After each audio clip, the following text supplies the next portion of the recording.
This week on Amazingly Terrible, we're watching Spider-Man 1981, Episode 15, The Incredible Shrinking Spiderman.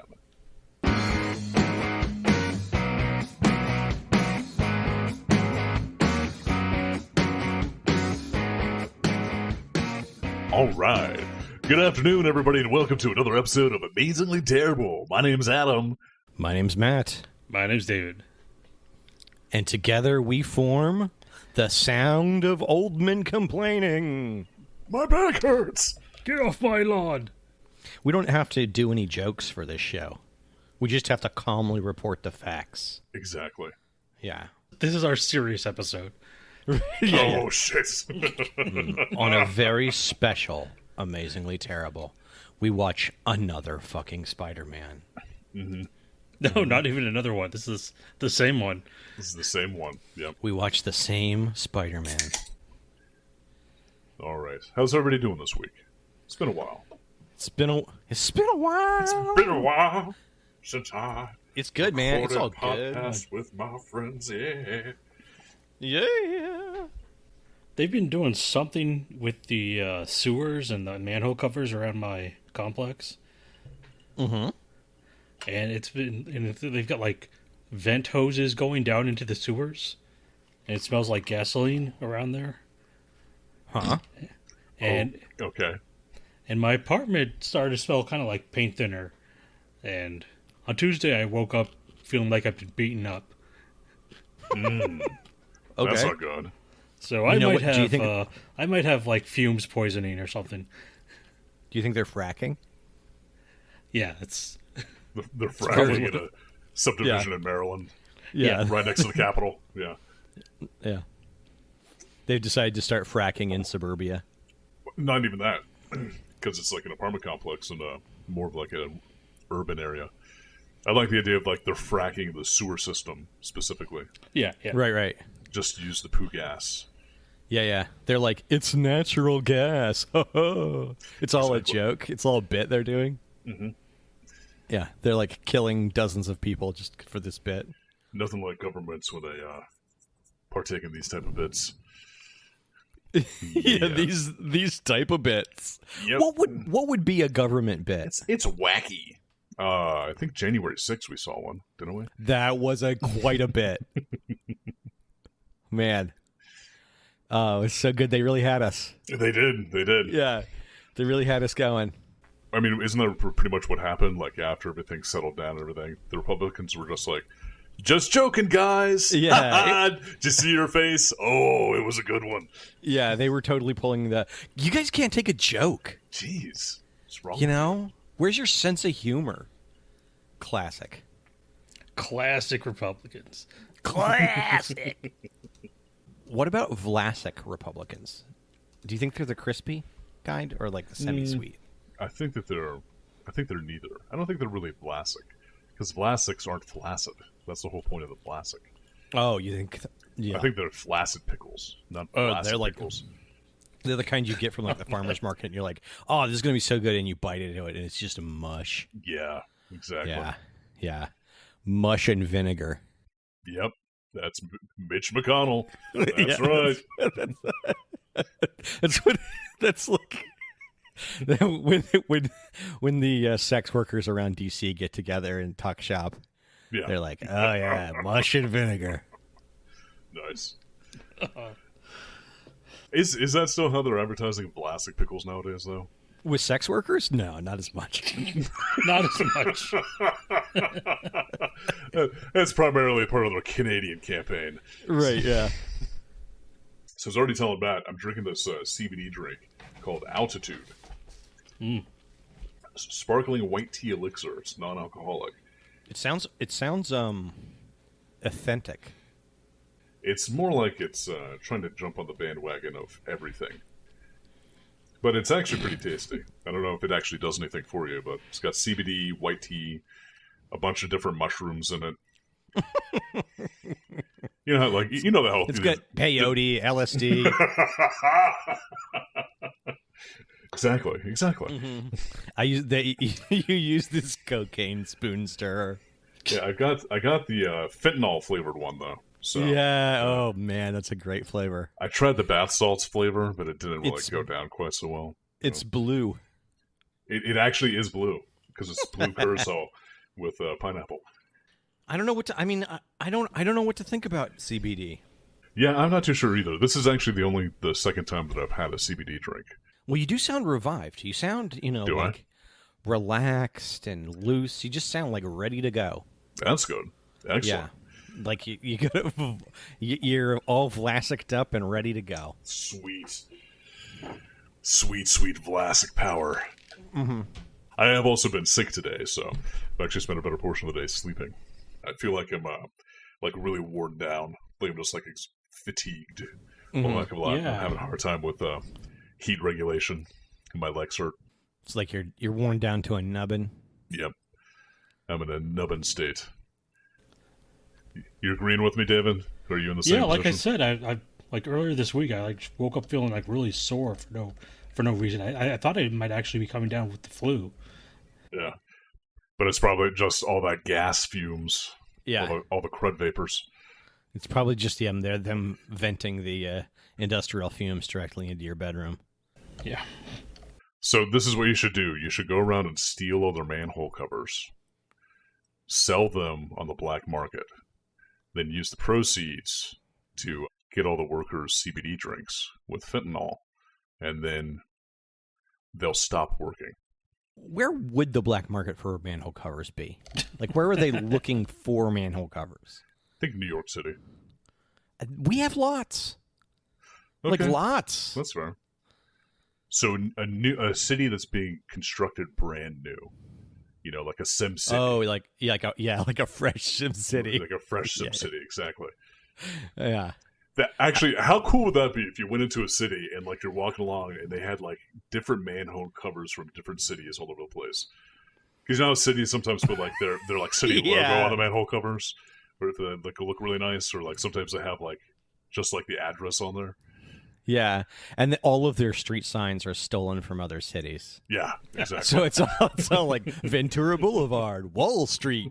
Yeah, like This is MLK highway. It's like, oh, wow. wait, there's like 5 MLKs in the city. Which one do I go to? Oh, the DC MLK.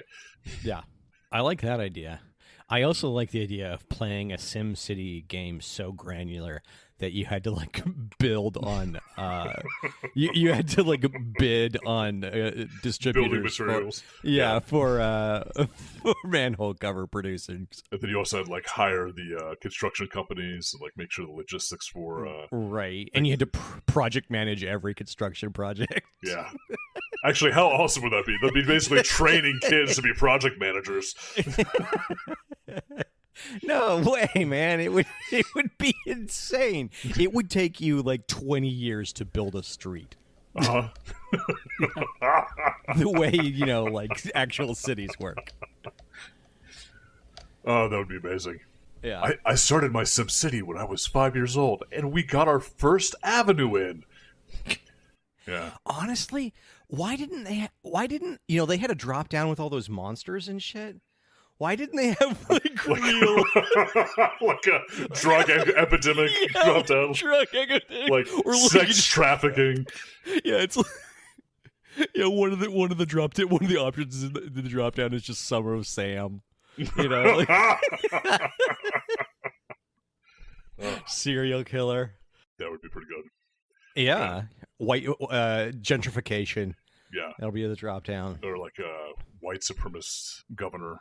Something like that. So man, they have to deal with like crazy marches all the time. Yes. Oh, we got to design this drop down now. Yeah. Think of all the great things we could do that would make SimCity really good. Oh, Jesus Christ. Well, while we're at it, why don't we just go ahead and start working on Civilization too, and we can do like a Civilization 12 game where we have like the Trail of Tears or something like that. Yeah. Oh, I like the idea that you play a game of Civilization in which you reach a decline. Mm-hmm. And you start going back down the tech tree. Oh, yeah, yeah. Like, that sounds... Yeah, religious fundamentalists coming to power. Hey, man, that gives you a bonus. It's suddenly like all of your medicine is like back down to 0. Right. And you have to pick what you give up. You're like, do I want to give up coal-burning power plants or the tank. Yeah. I think we've come up with a good idea here. So TM. Nobody steal this.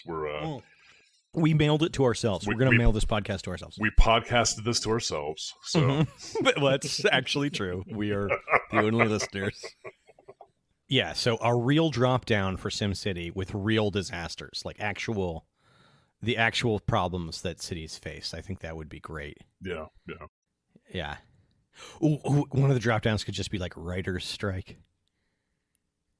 And all the movies sort of suck for a year. Oh, then that leads to like a little bit more civil unrest. Yeah. Because people are are distracted. Yeah. Yeah. Just productivity goes a little down, you know? Yeah. One is like Amazon puts a warehouse into your city and suddenly happiness level just drops and plummets. Yeah. Or unions. That's just a drop down. It just says unions. And you hit it and everybody's happy, but then productivity goes down. Something like that. Yeah. Capitalism or supposedly productivity goes down. Yeah. The man would have you believe. Exactly. Speaking of unions, this episode of Spider-Man is really all about unions. Is it now? No, not at all. This Please is the worst explain. transition. So, one thing, I don't know if you got this, but I failed to grab this last time, and I'm starting to realize that we actually have a specific identifier for each of these cartoon universes. But okay, this Spider-Man actually takes place on Earth 8107. Oh. Because it was released in July of 1981. Oh, is that what it is? That makes total sense. I'm guessing. Actually, it looks like it was released in September of 81, so I don't know where. I really don't know where 8107 came from. They did, apparently earlier on, they did have a different reference number for this universe. Originally, it was Earth 604829. Okay. But then they changed it to 8107 after the Spider-Man Back in Black handbook came out. And then they just sort of ran with that identifier. So, Back in Black. Interesting thing about Universe 8107. Tell me more. There are probably about a dozen or so of Spider-Man original villains that occur only in this universe. Like the Gadgeteer. Oh my god. The Gadgeteer isn't canon? No, well, it is because it's in this. And, you know, Marvel does its best to try to make everything canon. So, it is canon. But he's never been remade. But do you think Marvel is like... Do you think like the editors walk around Marvel being like, we're really a munitions factory because everything's making canon? Boom!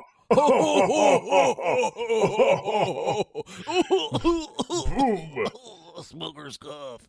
Yeah. Yeah. Yeah, I do like the cough of just being smoker's cough. Smoker's cough!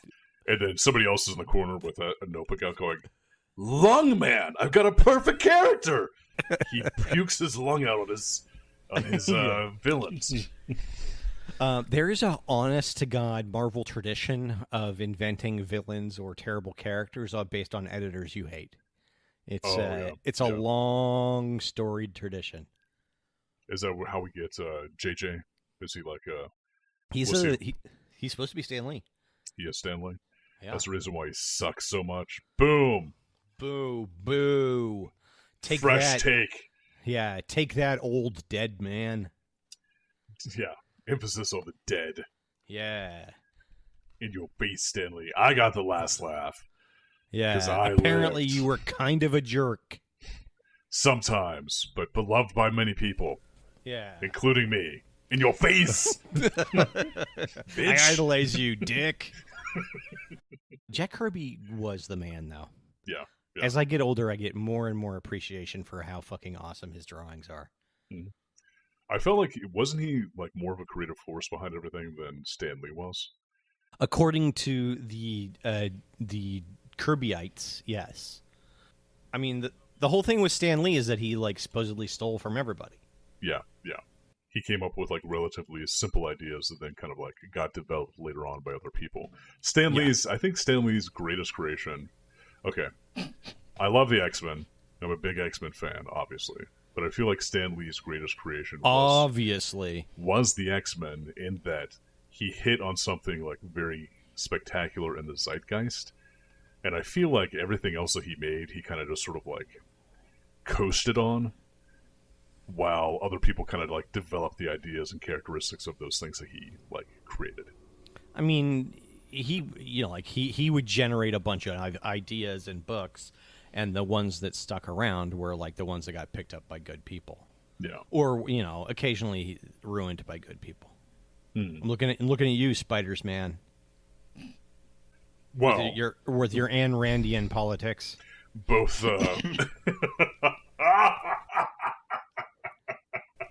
Is that you trying to say we should get into the episode? No. I want to talk. I want to dig into Ditko. I want to know all about objectivism from the Ditko point of view. Well, I think that there's a certain something there in the sense that, like, in Spider-Man, all of the villains are tech-based. So it's like technology is actually the evil thing. Yet Spider-Man still uses technology to defeat all of the tech bad guys, essentially. Oh, I thought it was like in true Ayn Randian fashion, all the bad guys were Democrats. No. The idea is all of the bad guys were opposed to free enterprise. See, I was thinking it was the other way around, because you typically had the bad guys who were actually like the good guys in the sense that they were using their own God-given traits and abilities to create this great technology to then try to better themselves. And Spider-Man is like the evil government that comes along and hobbles them and keeps them from... keeps them from achieving from rising to the top. Yeah. From being great, because the government is trying to make everyone mediocre. That's their goal. And he's coming in and like stealing their technology to prevent them from fulfilling their own personal destiny. Speaking of stealing technology, that's what this episode is all about. Exactly. Yeah. Stealing technology and being in a union. Being in a union?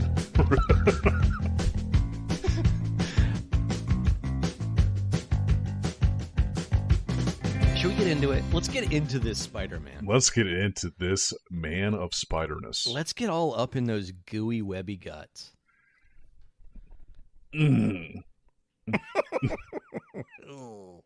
All right.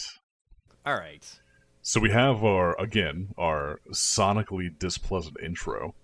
Oh, yes. Which has not gotten any better with time.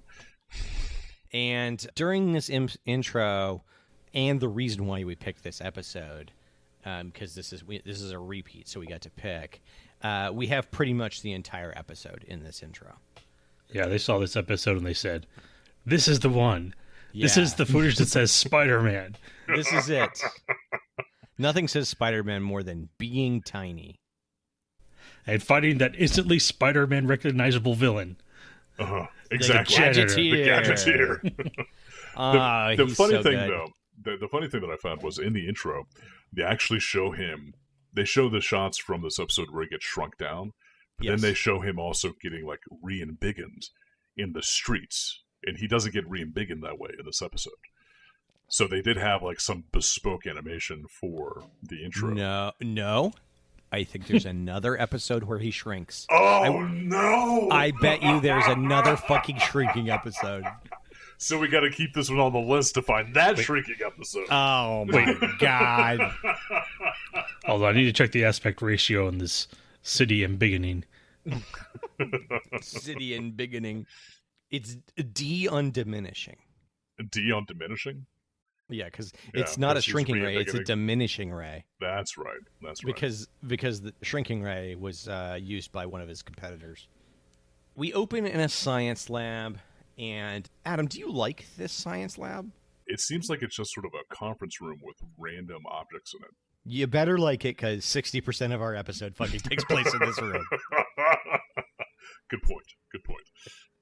But what were you going to say about this science lab? I think my favorite part of the science lab was the wind turbine that JJ started playing with.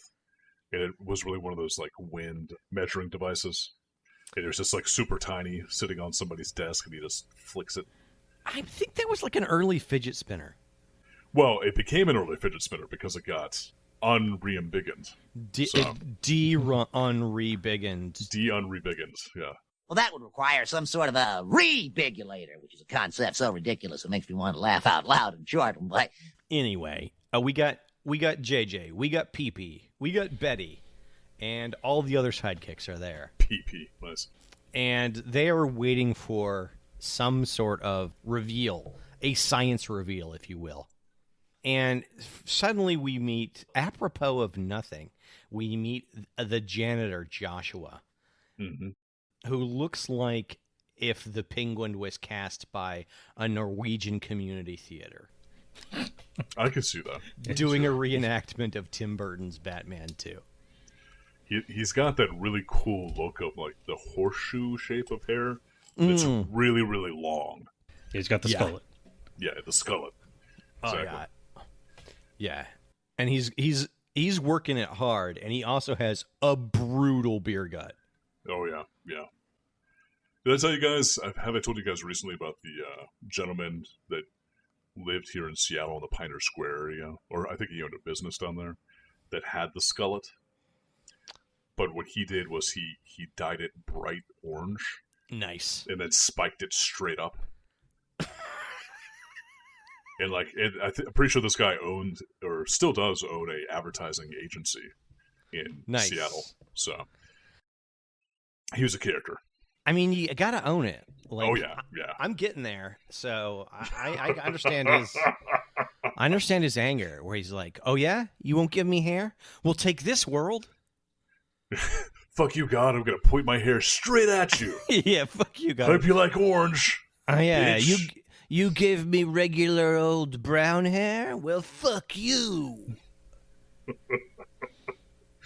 I spit in the eyes of God with my flamboyant hair color. Take that, dick.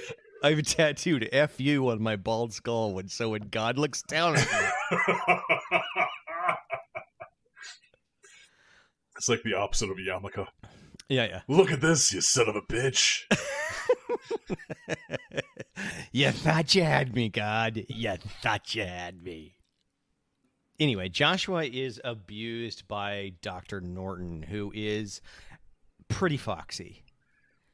Yeah, he's a bit of a silver fox. He is. He's got those white wings going off on the other side of his hair. Yeah, and they're like Polly from The Sopranos. Yeah, or Reed Richards.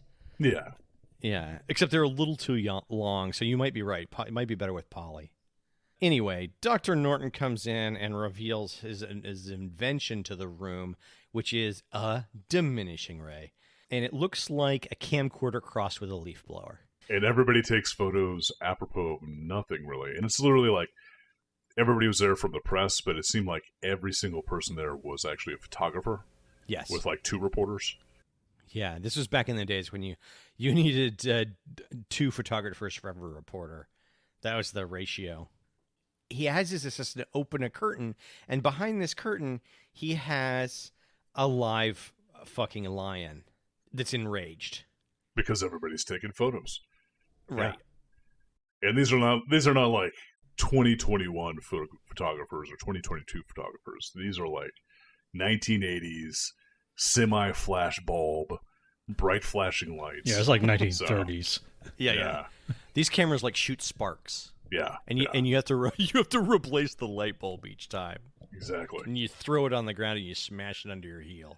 Exactly. Like a used condom. That's the reason why the lion is so upset, is because he knows he's gonna have to walk across all that glass to go fuck up some reporters. Right. So, it really, I mean, in the 70s and 80s, pretty much every room was just a mess of broken glass and cigarette butts. Yeah, exactly. Yes, exactly. Oh yeah, it's good times. He promptly releases the lion into the room because he's an absolute d-bag. Because he is a maniac. Yes. Yes. And then he diminishes it and picks it up and plays with it and promises that he's going to fix the lion at the science convention later that day. Yes. The foreshadowed science convention that everybody needs to go to. Right. Yes. At this point, the Gadgeteer jumps in. And in the funniest bit, Dr. Norton immediately recognizes that it's Joshua. Yeah, exactly. Just It's like, why are you wearing a mask, dude? Yeah. Joshua, what are you doing? Yeah. Well, it's kind of hard to cover up that hairdo and like the body type, you know, when you put on a Yeah. spandex suit and just like It's a true. face mask. So It's not like he could grow a beard or something and like cover it up. exactly. And his face mask is really just like a welder's mask. So Yes. Yeah. That's what reminds me of my new favorite DC character, which is Dog Welder. dog welder. He welds dogs together? Well, he welds dogs to people, primarily their faces. Okay. Is this a real thing? It's on the DC database. Oh, Jesus Christ. Ah, nice. He has It's a probably welder's during- mask, a welder's torch, and he carries around some dead dogs with him. Oh, they're dead? Oh, that's grim. Yeah, he spends time in alleys trapping them. And killing Dogs? them? Jesus. Yeah, dogs. He is a villain. Oh. No, I he's don't actually he's actually on the hero side. He Oh, Jesus he goes Christ. around welding dogs to villains' faces. He God. welds dogs to the guilty. He is 6'4" and 420 pounds. I mean, would you want to commit a crime if you know someone's gonna weld a dead dog to your face? I mean, you got me there. I don't. Dog welder spent his time trapping and killing dogs in alleyways. Okay. Wow. We're moving along. Oh my god. I can't believe it's in here. He's my new favorite character. The Gadgeteer has a lavender And skin tight. he lasted jumpsuit. from 1986 to 2011. Jesus Christ. Wow. 25 years? Yep. 25-year-old character. Great. Awesome. Sorry, man. So, no, it's fine. This is important. Hey, other characteristics of the dog welder. Obsession. He has a strong compulsion to weld dogs to people's faces. Weapons. Dogs. Dog welder welds dogs to people. Jesus Christ. I don't know much about welding, to be honest, but wouldn't he be a people welder? I think he would be like a flesh welder. Also, you can't really weld flesh to flesh using propane tanks, which is what he's got on his back. Well, that's why it's a superhero power. I disagree. I'm pretty sure you can if you just use enough propane. Although it'd be interesting to find out how he discovered that was his power. Yeah, exactly. Yeah. Like, how I'm did pretty you sure he was, work like, out that playing that's with how a it puppy. worked? He's like holding up a cute puppy. Look at the cute puppy. And then he took his hands away and the puppy stayed. That's how you know. Jesus Christ. Okay. He's dressed in a skin-tight lavender jumpsuit with a purple welding mask.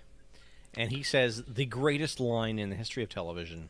Cheer, cheer! The Gadgeteer is here! Cheer, cheer, the Gadgeteer is here. Chaos ensues. JJ calls the guards while PP ducks out. The G-tier has some sort of tornado gun. Yes. This is a credit scene where he shoots the tornado gun. Mm-hmm. And it blows everyone Yes. away. It blows them all away. Yeah, out of the room. He takes each one of them out of the room individually and blows them. So at this point, Spider-Man appears, and the Gadgeteer promptly shrinks him. Yeah. Pretty quickly, too. Spider-Man Yeah. does nothing to try to get out of the way. Spider-Sense does nothing to help him. So. Yeah. Well, yeah, that's what I was thinking. Like, maybe the shrink ray isn't like exactly harmful, so it wouldn't trigger the spider sense. Right. Good point. Maybe his spider sense, like, subconsciously knows that he wants to be shrunk. That's right. Yeah. He wants to do some sounding on JJ. Yeah. He wants to get up in those guts. Or, like, it very well could be that the spider sense knows the plot direction that his story is going. Right. And he needs to shrink in order to advance the storyline. So Yeah, it's not Right. danger to himself, it's danger to the plot that he senses. exactly. Right. Exactly. Good point. Yeah. It's like, fine, mysterious stranger, I accept the quest. This is another credit scene, and then G-Tier flies out the window. And now Tiny Man is Small Man. Tiny Man is Small Man. Yeah. We spend, like, the next 15 minutes doing pointless shit. Most of the rest of this episode is pointless shit, let's be honest. Yep. He hangs out on the desk and laments. Well, first he does the same thing that any man would do if he, like, Measures. shot himself with a shrink ray. He measures himself Right. just to see, like, what am I working with now? He finds a ruler that just happens to be on the table and lays down to measure himself.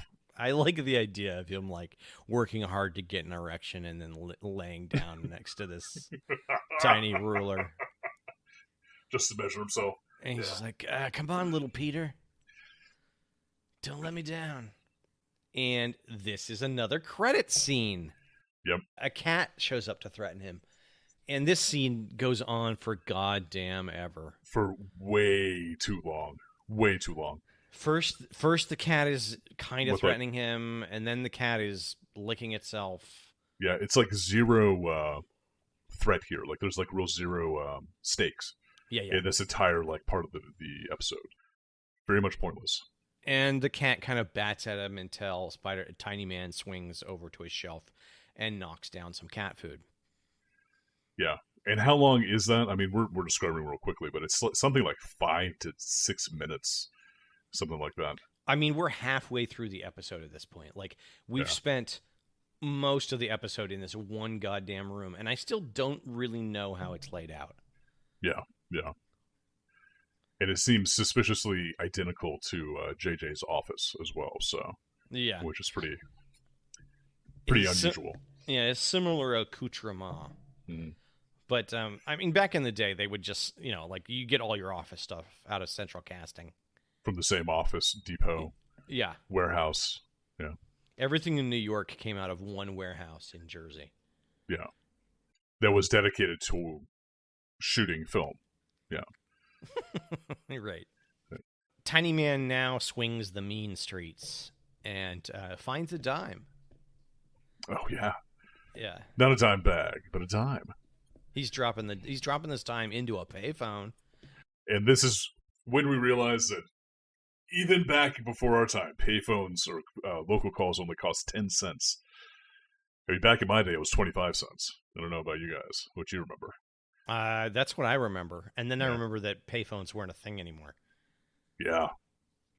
Okay, so let's explain to the viewers what a payphone is. So a payphone was where people would go to masturbate. No, Adam, that's not Wait. how you do. Okay. He's like, listen up, you filthy fucking Zoomers. Oh, there we go. You Perfect. goddamn stupid trash people. You don't know how hard it was back in the day. We had to pay for our phones. Yeah. And there were no Angry Birds on them except for the birds that shit in your face. Yeah. And when you went into the fucking payphone, guess what? It smelled like urine in there. It was Because gross. you would urinate in them. And you didn't want to touch anything, but you had to touch everything. Yeah. Just so you And- could call your Aunt May and tell her for absolutely no reason Yeah. you're going to be late coming home, even though you're a grown-ass man, and it's still daylight out. And you know what? Everything was sweaty. We were all sweaty all the time. Yep. Sweaty and cranky from all the lead poisoning. You bastards. You filthy, degenerate children. Anyway. Help me unlock my phone. I want to download this game. Show me how. How do I make the pictures give me a dog face thing? I I think you call it a filter. I have this problem with my email. What is email? Yeah. So, again, why does he have to call Aunt May? No reason. No There's reason. really absolutely no reason. They just have to remind you that Aunt May is his aunt. That's really pretty much it. So, and like he's just at work. Like, why would Why would he call her? Be like, hey, I'm still at work. Yes, dear. you don't do that with your aunt? I mean, I call my aunt all the time and be like, hey, I'm still working. Hey, I'm still at work. I'm still at work. I know your kids don't work, so guess what? I'm still working. What's Cousin Edward doing? Oh, he's at home playing video games? Oh, real in the basement, you say? Oh, my. Yeah. What? Yeah. Tell him he's a filthy Zoomer. I know he's older than me, but tell him. Tell him. This sequence is actually kind of cool, where he's dialing the payphone. Yeah. And he dials 629-807 pound.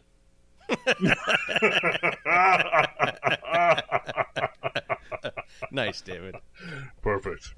So this whole scene goes on way too long. Essentially, May can't hear him. So basically, eventually, he goes to Betty's typewriter in the Daily Bugle offices and leaves a note.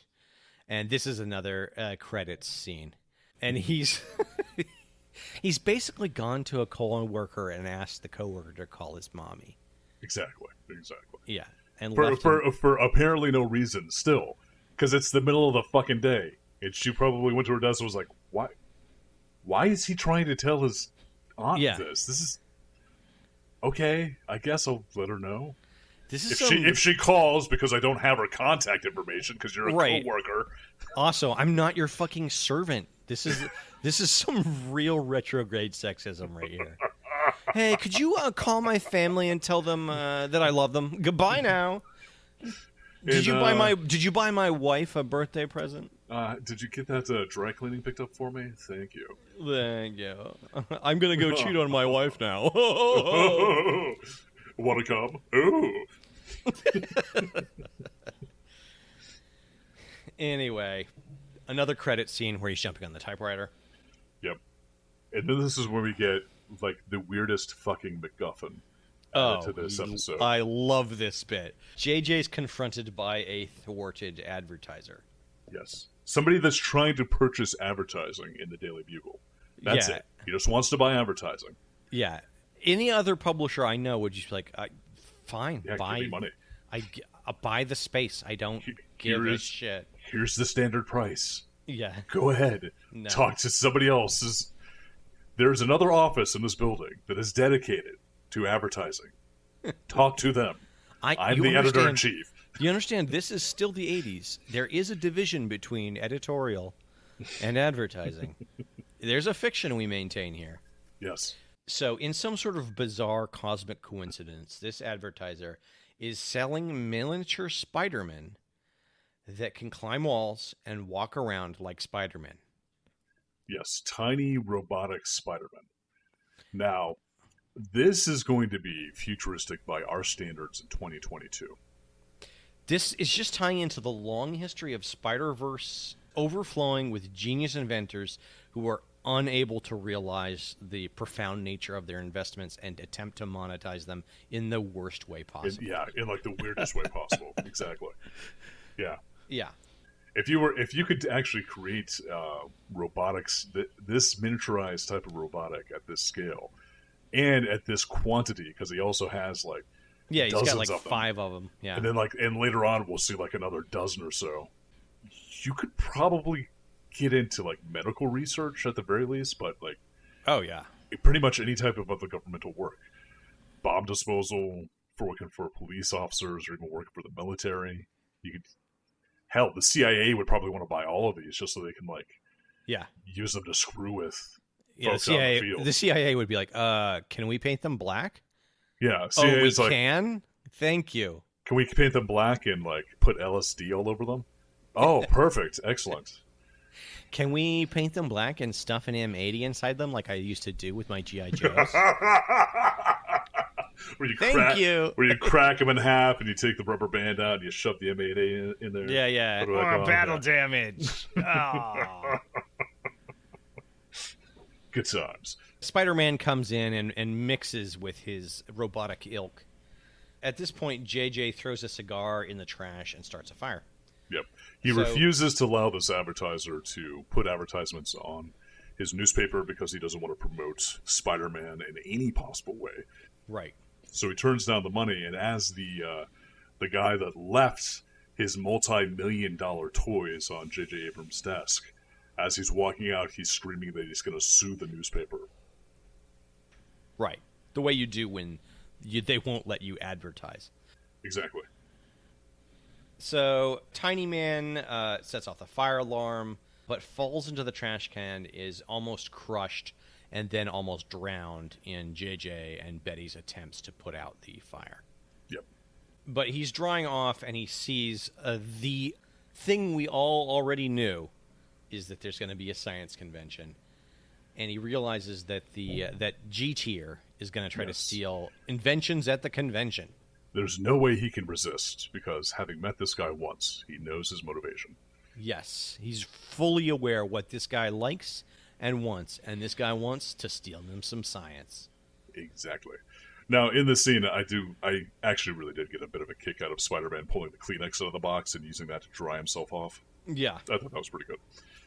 Yeah, anyway. That wasn't too bad.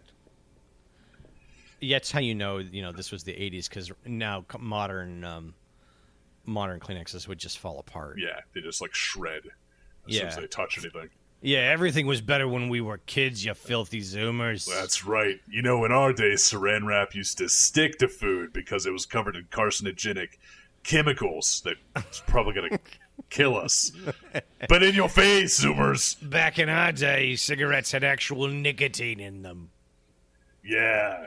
Yeah. We didn't have this super fancy schmancy e-cigarette that's actually significantly better than regular cigarettes. And then we'd smoke them out of our urethras. Well, I think that might have just been...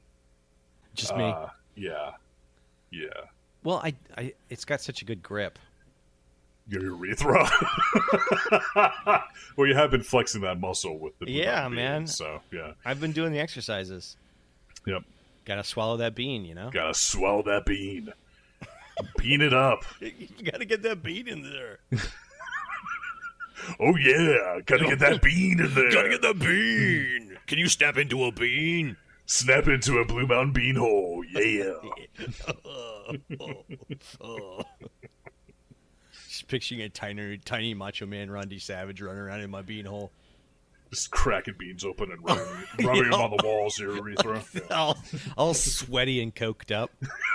Yeah. Pulling out little tiny creamers out of his hands and sweatbands and shit. Yeah. Yeah, you know the way it is. Spider-Man heads over to the convention center in a balloon that he steals. Yeah. And we get the balloon salesman screaming at his balloon as it flies away, screaming, "Get back here!" Right. Because his profit margins are so thin. Yep. That loss of a balloon put him in debt. The bank is now going to be coming after his balloons. Yeah. The bank owns his children now. Yeah. Well, this is just like the guy who walked into the phone booth after Spider-Man was done with his phone call. And is already complaining about the things that he saw there. Yeah. Yeah, but you know that he was immediately just going to start jacking off. I mean, it was a phone booth in the 80s, so he just went in there and was like, "Oh, damn kids were touching everything, and I could have put everything back so that I can get my groove on while I read the phone book." Okay. Well, they're just adding on people complaining about things to the end of each scene. Oh, yeah. It's because they're New Yorkers. That's what New Yorkers do.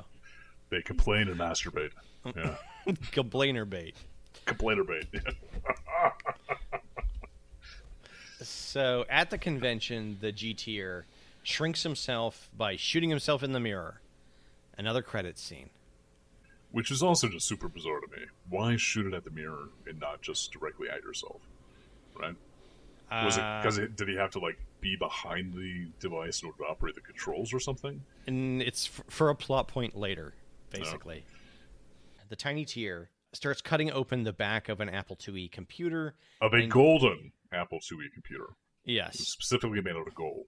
And then he goes inside, and Tiny Man cruises through the convention and finds the computer.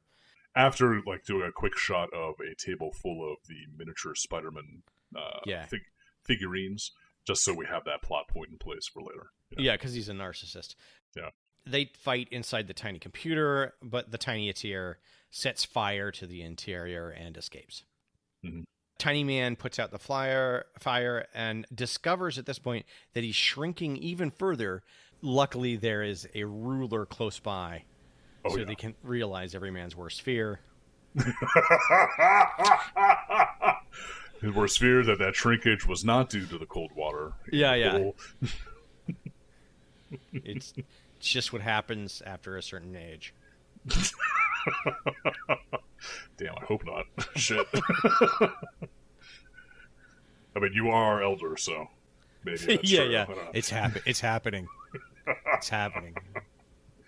Well, the important part is he has literally shrunk in half of what he was before. So before he was 2 inches, now he's down to 1 inch. And it never comes up again. He should be like half the size of the Spider-Man dolls. Exactly. But he's exactly the same size. Exactly. Oh, I'm sorry. I'm actually just looking at the footage now. He goes down to half an inch. So he's actually a quarter the size of what he was. Because he was 2 inches before. Yeah. Mm-hmm. Damn. He really shrank. Although he started measuring from the back of the knee, so that's not really... Oh, that's true. Yeah, everybody knows you got to start from the base. From the base. You got to start from the anus. Yeah, everybody knows the base starts at the anus. Exactly. Or in my case, 6 inches behind the anus. That's right. Or the scapula, just down from the scapula, underneath, back up. Yeah. I start measuring from the belly button, and I just go up, around, over my shoulder. Over my shoulder, down my back, through the butt cracks. And then I'm a solid 4 inches. 4 feet. 4 feet. 4.5 feet, yeah. Yeah, like every normal man. What do you... Tiny Man hides among some other tiny men. That all seem to be the exact same size. Clearly, this is like classic animating logic. I mean, this is on the level of Orko's friend kind of laziness. Mm-hmm. Well, we'll just make everybody Spider-Man because we already know how to draw Spider-Man.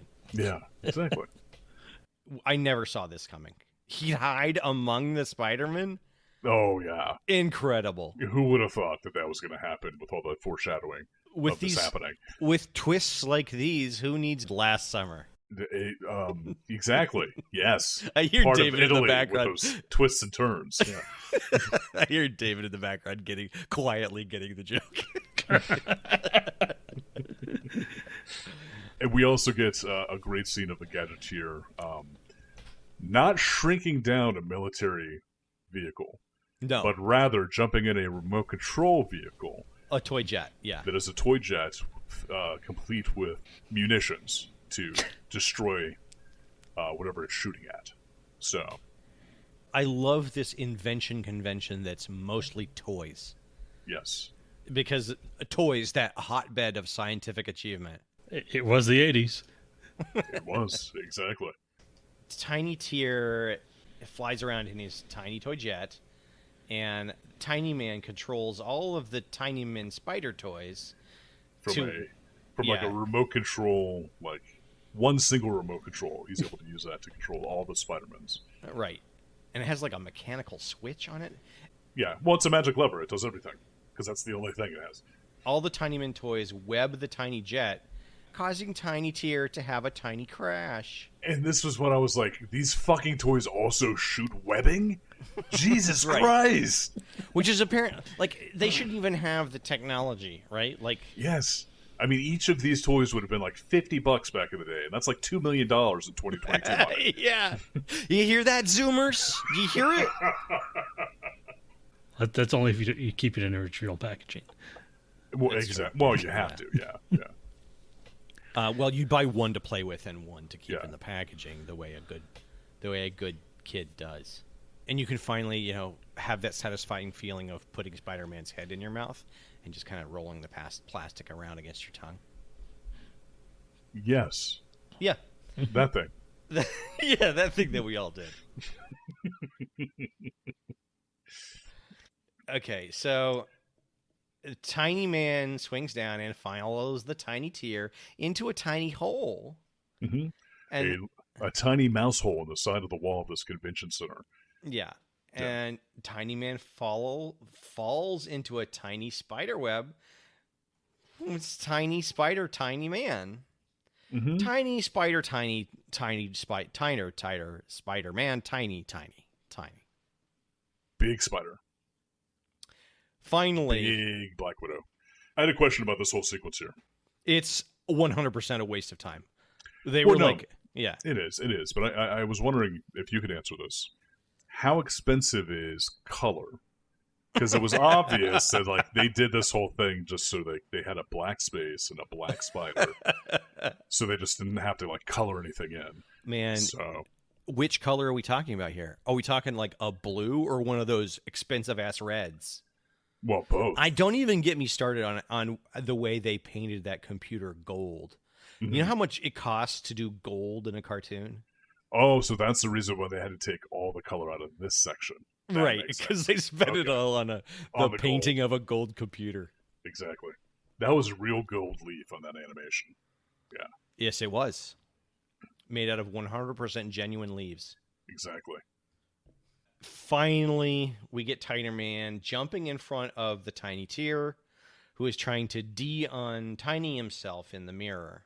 Hmm.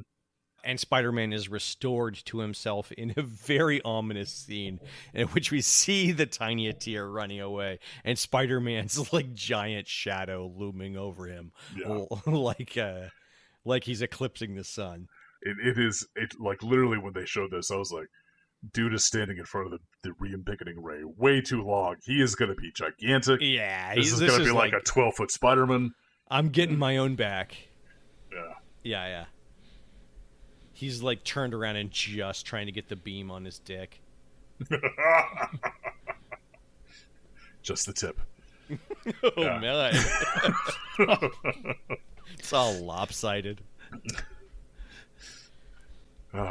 This was intentional priapism. Yeah. Spider-Man is restored. And in a bizarre move, he immediately takes the ray back to Dr. Norton and also gives him the Tiny Tier in a Yes. little box. Gives him Tiny Jacob. And Yeah. when I saw this, I was like, that makes 100% sense to turn the bad guy into the scientist and not the cops. Right. The weird paternalistic, disassociated father figure. Good idea. Yeah. But I was also like, okay, if you did turn him into the cops, what would they charge him with? Theft, obviously, but would it be grand larceny? How expensive was the ray, first off? Oh, sure. The tiny right. ray. And I mean- if it was just a misdemeanor, that's no big deal. And then after that, just vandalism, essentially. maybe assault on Peter Parker for hitting him with that ray, but then Peter Parker would have to like go to the cops and be like, Right. hey, he Yeah. assaulted me. So I mean, there's attempted theft. Like, he breaking and entering. okay, attempted theft. I can see And that. don't even get me started on his many fashion crimes. Well, that's the real reason to take him to jail, isn't it? Mm-hmm. Just to get him out of that purple goddamn suit. Do you know how long a guy in a purple jumpsuit who's 2 inches tall lasts in prison? A really long time, because I think he could do a lot of things Yeah. to make himself invaluable to the rest of the prison population. Yeah. Yeah, he just basically goes over to the corner. You forget about him. Yeah. Or they're like, hey man, I got like a pimple on my back. Can you get to that for me? Oh, gross. Thanks. I'm picturing, the Dr. Pimple Popper, but he's 2 inches tall. Actually, more like it would just be like, hey man, can you just like walk to the commissary and bring back everything, please? Thanks. Yeah, Perfect. one at a time. Yeah. Bring me one marshmallow at a time from the commissary. Dr. Norton continues to be a total bag of dicks. Like, just Just like condescending to Joshua. yeah. Yeah. And that is, for some reason, the end of the episode.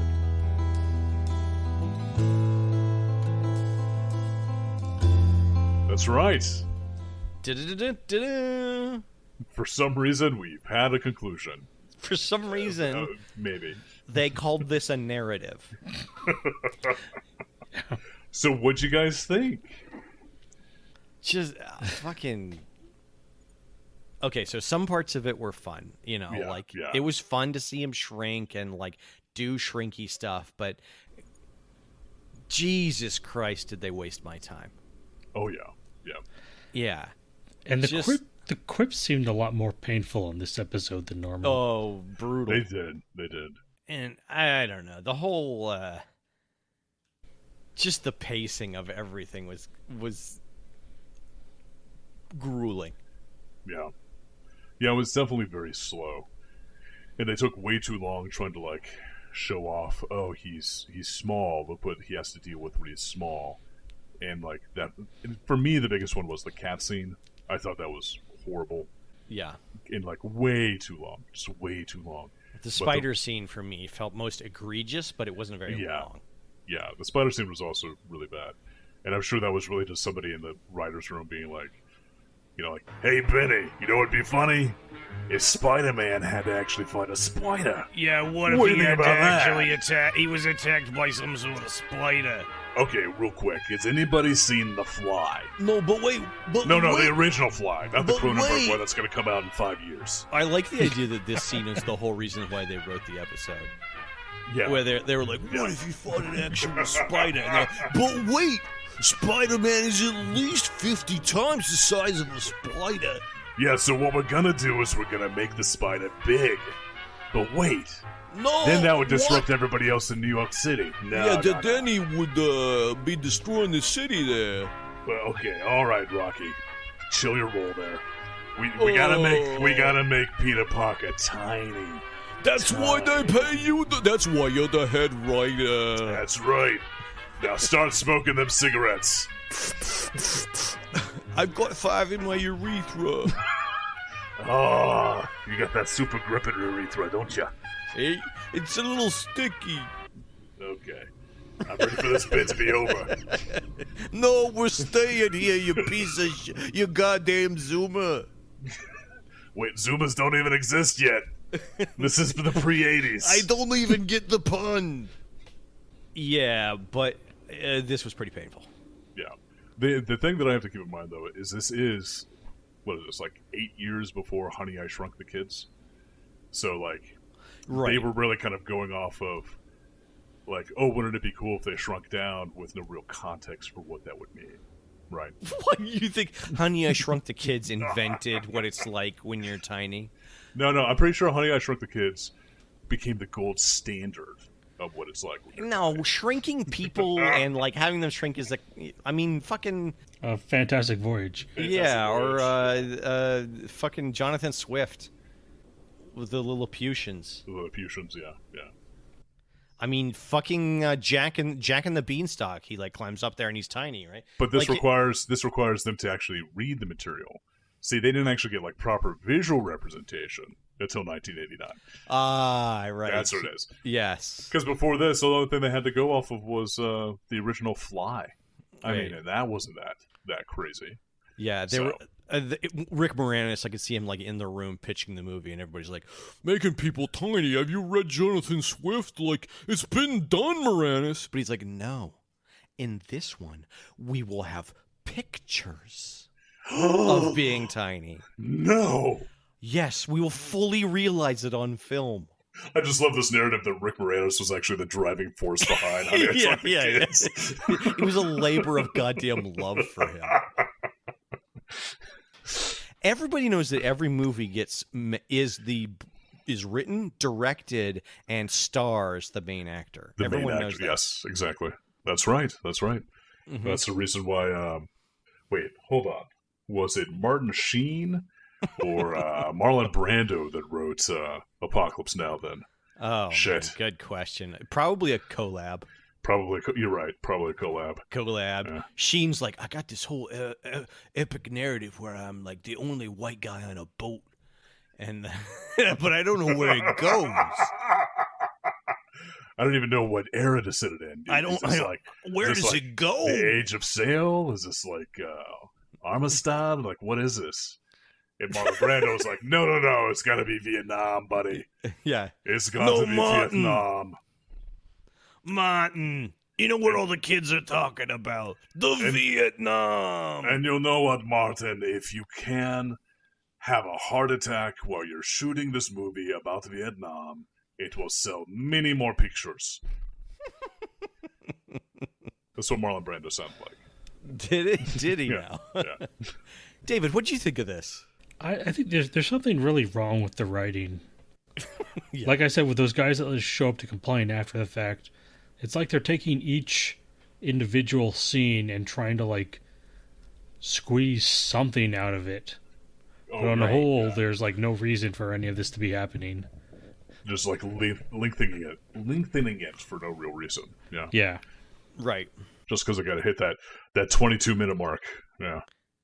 It reminds me of like the bad writing in the 70s, like a bad version of taking of Pelham 123, where everybody's kind of like an asshole, complaining middle-aged white man. You know, like Yeah. They like all of the characters don't really have that much redeeming about them whatsoever. right. And I could see them like trying to do that. Oh, we really got to make Spider-Man good.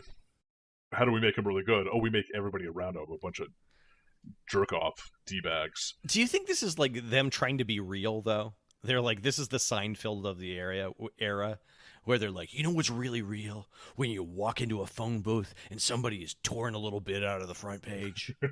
And left that receiver off the hook. What's Yeah. the deal with Jeez. all these tiny Spidermans?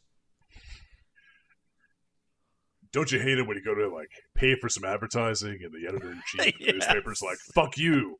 I don't like your Yes. product. Get the fuck out of here. Yeah. Don't you hate it when you've committed intellectual property theft by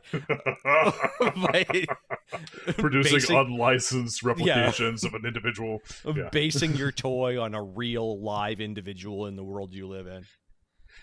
I mean, really, that would have been a hell of a thing, wouldn't it? If, like, Peter Parker was just like, actually, I'm Spider-Man, by the way, guys, and I'm suing you, I'm suing Right. you, I'm suing you. Yeah. This is my brand.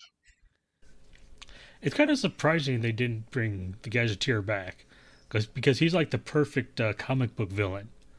Well, in all fairness, we did establish that there's another Shrinking episode, so Yeah. maybe they do bring him back. But his whole arc is every time he steals a gadget, it's just a tool he's using to steal the next gadget. Yes, yeah. exactly. Like he Classic shows pulp. up with this like tornado gun that he apparently like stole without raising any flags. Right. Yeah. Well, I was actually kind of curious about what did you guys think the next steps would be in the storyline? Do you think that I Dr. know Newton exactly. actually took him back to jail, or was he like, "Oh, great, Joshua, you're rehabilitated. I'm giving you your job back." No, the next scene is Dr. Norton being like, "Well, if I reinvigorate him, he's just going to use his traps on me. So it's just a scene of him undressing a tiny little Gadgeteer and taking his belt off to take away all his stuff. He's like, I'm going to take all your toys away, little Gadgeteer." He's got tweezers and shit. And yeah. And then he just has Joshua in like a little birdcage in his office. Yeah, a little He naked. just like feeds him millet every now and again. Yeah. Just tells people that it's a hamster and no one. No, he just tells people that it was the prototype Spider-Man toy. Right. I got one of the original prototype Spider-Man toys back before they started to steal the likeness of Spider-Man. And here's the other question I had for this episode. If you saw this episode when you were a kid, would you have been excited about going to the store to buy the Spider-Man toy and then be pissed off when you realize the TV lied to you? Because I'm pretty sure I would have been that kid. I'm pretty sure I would have saw this and be like, they have that toy? I want it! We were all that kid, you know? Like, I vaguely believed the rumors that we were going to get hover skateboards when Back to the Future came out. You know, that we were all going to get hover skateboards in the next couple of years. Yeah. I feel like I was extra gullible because when I was like 3, I pitched a hissy fit so that my mother would purchase a toy for me from the checkout line at a grocery store. Yeah, it sounds pretty par for the course for a 3-year-old. Yeah, and it was like a little worm that was supposed to like crawl along and like say hi to you or whatever. It was like supposed to like crawl over surfaces. And it was like a fun little thing. And what it was like a little tiny plush toy with a string coming out of the front of it. Okay. And when we You'd purchased pull it, yeah, you just sort of pull it along, and it like made it look like it was kind of crawling along. And as soon as we got into the car, I took the toy out, I ripped it open. I saw there was this giant loose thread hanging off of the very front of it, and I ripped it off. And I handed it to my mom, was like, make it work. And she was like, you just broke it. What are you talking about, make it work? And I was like, what do you mean I broke it? There's a thing hanging off. I just snapped it off. It was a defect. Here. Are you one of my clients? Do I work for you? You know, I kind of know how Adam feels because I remember voting to keep this show because I wanted to see the episode where they shrink Spider-Man down. Yeah. You know? Oh, this is what I said I wanted. Thanks. I sure did say I wanted this. Yeah. I really thought this was a thing. What was the most disappointing toy? Was that the most disappointing toy you ever had? What was the most disappointing toy you think you ever received? That's the one that really sticks out in my mind because I was like so excited for this magical creature that we were purchasing, and then I just completely broken it out. So, all right, I got it. I got my most disappointing toy, quote unquote toy. I was a little bit older. It was the Power Glove. I love the Power Glove. It's so bad. Yeah, you loved the idea of the Power Glove. Oh God, I was like so hyped about the idea of the Power Glove. Like I thought this was going to like change gaming forever. Honestly, and it was going to be like the most amazing thing that I ever got, and it was garbage. Dude, your fantasies about that Power Glove persisted into high school. Oh no, yeah, exactly. Oh man, I'm seeing a whole new level of your psychosis. That's what this podcast is for, right? Yeah, that's right. Covering all of our childhood psychoses. It's like an onion, but each level's more rotten. Exactly. Did you sell me that Power Glove? What's that? Did you sell me that Power Glove? I may have, actually. Or I may have just given it to you, I'm not sure. Wow. The Power Glove was, like I remember when we were kids, we tried to make a comic book. And the character that I made had the Power Glove. Yeah, you could control people with it. That was your fantasy to control people. I thought it was like shot energy blast or something like that. It seemed to actually have quite a number of powers. As it was a recall. MacGuffin. Yeah, it did everything. Yeah, it would stand to reason that I should have been much more excited about Leela's character from Futurama, because she essentially does have like a computerized device attached to her wrist. She just never really uses it for anything. So it's true. But occasionally she'll use it. She like does math on it occasionally. yeah. Or use it for like internet searches or something like that. Yeah. That thing's got to be filthy. What was your most disappointing toy, Matt?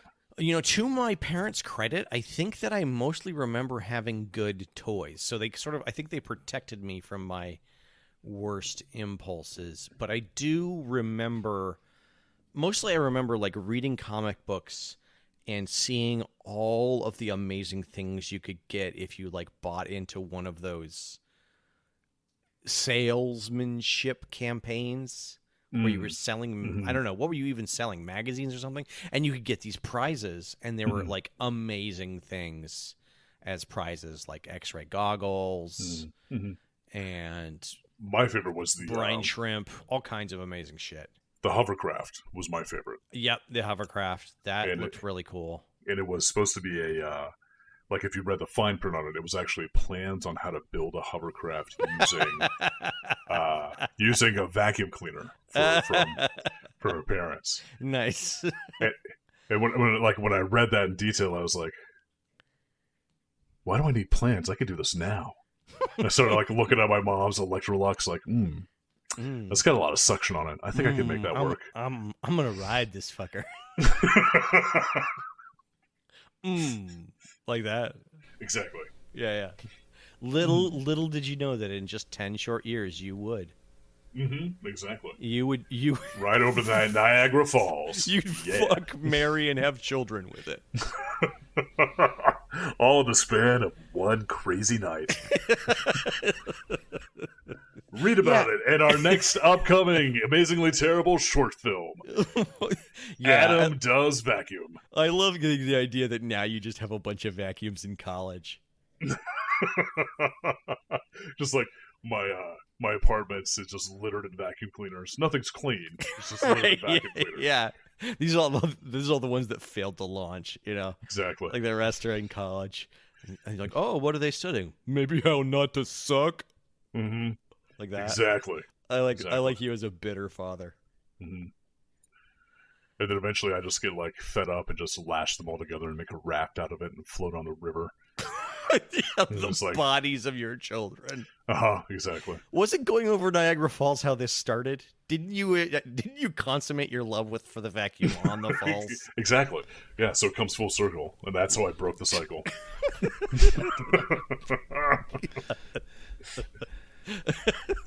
The curse is over! The curse is over! I just had to ride all my vacuum cleaner children to their death. To their death.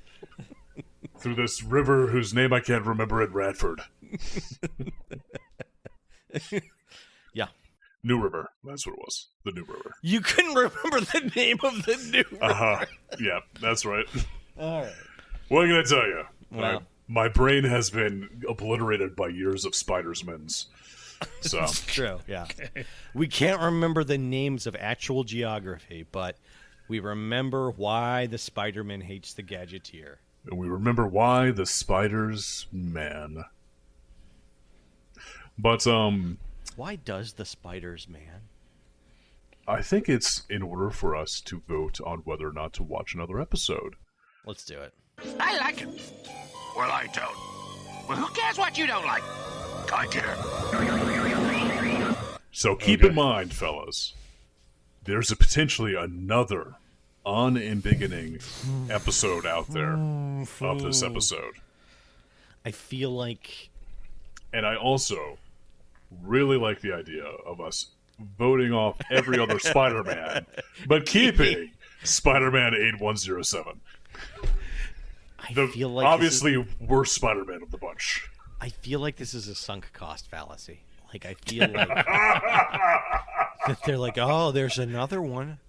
There's a shrunken Spider-Man in another one. You're like, but really? Man, think of all the time we've already put into Spider-Man. We can't abandon it now. I'm thousands of dollars in debt to Spider-Man. We've already watched 2 terrible episodes, so statistically, the next one should be great. Right. I mean, even if it's terrible, then you only 1/3 of the episodes. Wait, no, the math is wrong. Yes. Yeah. Yeah, even if it is terrible, we've already gotten another one of the bad ones out of the way. So if we just keep going, we will eventually get to a good episode. It's nothing but nougat under this. We've right. gotten through all the cheap, chintzy American chocolate, and under here there's just nothing but Spider-Man nougat all the way to the bottom. Spider-Man nougat. Enjoy it with your Blue Mountain Bean.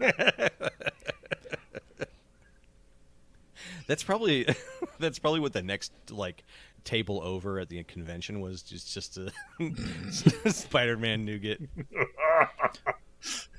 I do like this idea that they go to a technology convention and half the product is just labeled with Spider-Man on it. Yeah, right. And it's just half of these inventors are stealing his IP, basically. Yeah. You know that if he was real, they would be selling I Heart Spider-Man or I Spider-Man New York T-shirts right now. Oh, the I Heart New York people sue them. So, I Heart New York was invented by Milton Glaser, who's an amazing graphic designer. And really? It was never copyrighted. Oh, wow. And it's common use. I mean, it's public use, and that's why. Was it intentional? Yeah, I think so. I saw this whole program about the person who like launched the I Heart New York campaign and how they do go after people if it's too close and they haven't like given permission for them to do it. Huh. Well, Glazer was the one who invented the mark itself, so it might be someone who owned the advertising campaign, perhaps the rights to the phrasing. I don't know. I should look into it more. Well, specifically the iconography of the letter I, the symbol heart, and then N and Y all arranged in a square. Yeah, if you do a trapezoid, you're fine. So I'm going to vote I don't want any more of this. All right, I'm voting to keep it because I think that there's still some meat on this bone. I gotta go with David. I can't. Damn it! I cannot. It's tearing apart the inner city. It's tearing apart our lives in the inner city. Adam, just one more hit. Just say no. Just say no to Spider-Man. Oh, that's too bad. Wasn't this the Spider-Man that we said was rekindling our love for Spider-Man? I think it was. I think just the 20 last short episodes ago. The last one was super weird, and it did rekindle our spider love. But that's so much webbing under the bridge. That's true. That's true. That was like almost 2021. No. When did we release that? Don't age us. March 20th. So that was 2022. But I don't know. I still stand by. We should keep this one going, but I've been overruled. So be it. At the very least, I won't have to listen to that incredibly sonically unpleasant opening. I mean, this is a democracy, Adam, so what you should really do is start putting together an insurrection. Fucking right. January 6th, the Spider-Man decision. I'm going to call Mike and Derek. I'm going to get them in on this. Yeah. I heard that Spider-Man wasn't really voted off. Well, I think the important thing is I don't think Derek has watched any of these yet, so... And I can't remember if Mike was actually in on the last Spider-Man episode. Yeah, sorry, we're not taking absentee ballots. Yeah. Yeah, that's right. That's dead people voting. Damn it! Damn it! Yeah, we get so many Dan votes. Well, Dan has given me his proxy, so I get to vote for That's questionable. But not improbable. I mean, you do have his power of attorney, and you have used it to Exactly. destroy him. Only on 3 occasions now. I like that he builds himself back up, but he can't get power of attorney back from you. He like reconstructs his life, but you're like, Well, the thing is, like, I do destroy his life with the power of attorney, but then I do help him rebuild it, just so I can destroy it again. So, it's a fun little game we play. Yeah. So instead of playing Civ or SimCity, you're playing Sim Dan. Exactly. This time, Dan, I think that you're going to be a salsa dancer. Oh, man. Yeah. This guy's taking Dan off the grid. Dan doesn't have a social security number. Nice. Okay, so, Matt, what would you like to change on the list? Oh boy. Oh, I gotta, excellent. Oh man, I gotta get my shit together here.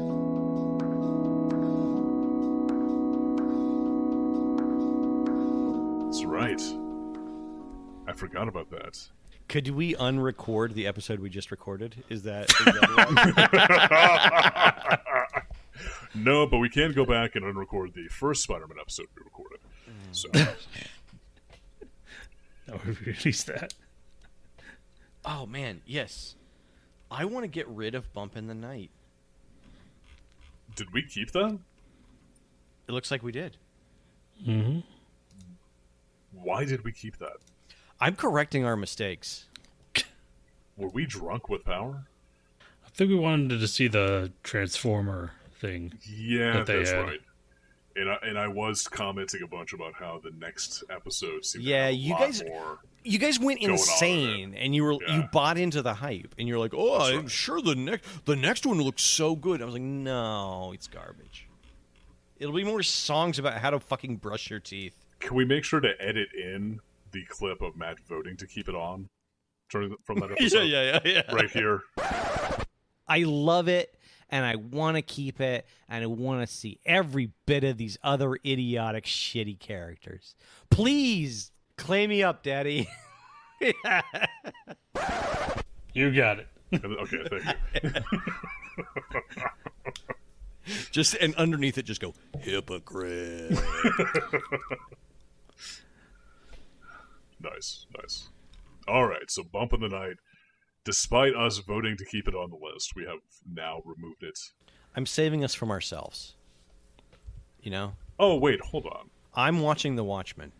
All right, so let's find out what we're going to be watching next time. We want cartoons 26 hours a day. Next time. Or on a future episode. Next time on Amazingly Terrible. What is Index 171? Oh, that's pretty high up. 171? Oh! Next highest, right? Dino Riders. Oh, I'm excited for the Dino Riders. I'm excited too. I think that Derek is going to be upset that he missed out on this. Episode 12. Episode 12. Ooh, the end of the run. Battle of the Brontosaurs. Oof.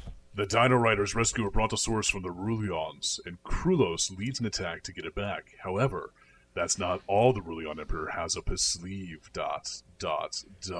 Whoa. I will bet this is the first of a 3-parter. It's the first of a 2-parter. Oh. I knew it because they had a ... in it. Yeah. The Brontosaur. So the dinosaur that's been ruled non-canon by this universe.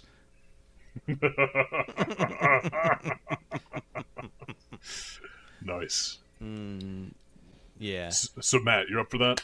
You gonna be enjoying that one? Yeah, I got my dino riding chaps on. I like to feel the flesh of the dino, on my inner thighs while I'm riding. Well, in this one, we're going to be releasing in 2023, so... Whoa. Barring any new outrageous changes to what we know about dinosaurs, this should be factually wrong in every way. I got to do a bunch of dinosaur research. All the dinosaurs we grew up with are gone now. They don't exist. Yep. They went the way of Pluto. They're all new dinosaurs now. Yep. New dinosaurs on the block. Fucking Zoomers taking our dinosaurs. Yeah. Turn them into boy bands. Yeah. Sons of bitches. They're all decorated with rainbows and shit now. I want to know that when they retcon these dinosaurs, what's the next generation of dinosaurs? What's dinosaur evolution in the future? They're going to be like dinosaurs with electronics and stuff attached to them, right? They're going to be bionic saurs. Bionosaurs? Bionosaurs. I like that. I like that idea. I like the idea that we are, again, reflecting our own prejudice and culture by how we reconstruct bones. Exactly. Yeah. So, on a future episode of Amazingly Terrible, we will be watching Dino Riders, Episode 12, Battle for the Brontosaurus. But next time on Amazingly Terrible, we will be watching Galtar and the Golden Lance, Episode 18, Antara the Terrible. Oh, I'm excited about this one, actually. Oh, shit. I gotta do that one. Okay. Yeah, you're on the Galtara block. I'm on the Galtara block. All right. I'll get some research going. Yeah, this is I think we gotta learn a lot about this show. I want to know about the toys they didn't make for this show. All right. For Amazingly Terrible, I have been Adam. I have been dreaming of a world without Spider-Man. And I've been David. We call that a straight JJ. Yeah. Dreaming about no Spider-Mans. Yeah. The JJ Abrams story. Live in the JJ. Everybody do the JJ. Everybody do the JJ. It's called The Bad Robot.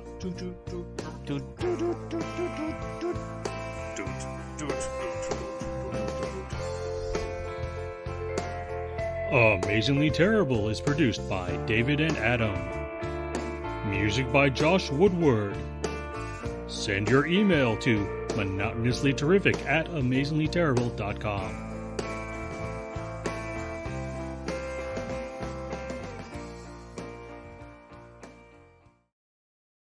Last summer, sorry. The joke Yeah, would have been last better if I summer. said last summer. Last God summer. damn it. Yep.